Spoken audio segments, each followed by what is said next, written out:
যে সুন্দর ধানও জানেন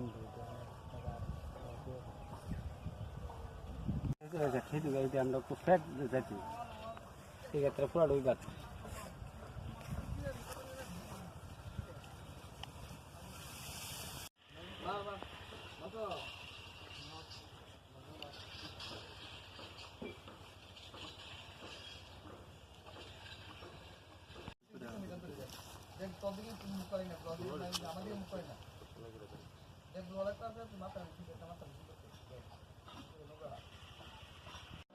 আপনার নাম এবং পরিচয়?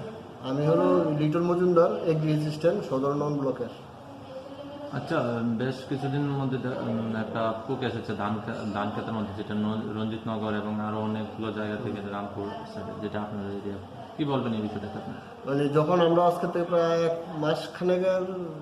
মাসখানেক হবে আমরা এই ব্যাপারটা জানলাম।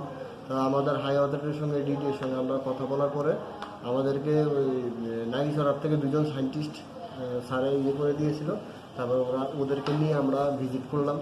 করার পরে প্রথম আমরা এই রোগটার সম্বন্ধে যখন বলি ডিডি স্যারকে, তখন আমাদেরকে একটা ওষুধ লিখে দেয়, ওরা ওদেরকে দিয়েছি। তো ওরা যেদিন দিয়েছে সেদিনই বৃষ্টি চলে এসেছিলো। এরপরে আবার 8-10 দিন পরে আবার দিয়েছে, আবার বৃষ্টি চলে এসছে, কিন্তু ওইটার কোনো কাজ হয়নি।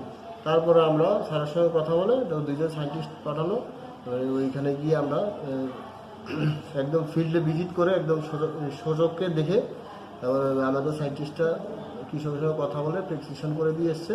কিন্তু আমাদেরকে এখন অবধি আর কিছু জানায়নি যে কোনো প্রবলেম হয়েছে কিনা। তাদের তো অভিযোগ আপনাদের যে তার সাথে ভিজিট করেছেন তারা ভালো মতো বুঝতে পারেন আপনাদের ভিজিটে আপনাদের দিকে তারা আঙ্গুল তুলছে, অভিযোগের আঙ্গুল তুলছে, আর আপনারা দেখা করবেন তারা সাথে, কি বলবেন এই বিষয়টা? এটা তো আমি তো ঠিক, আমার কাছে কোনো ইনফরমেশন নেই।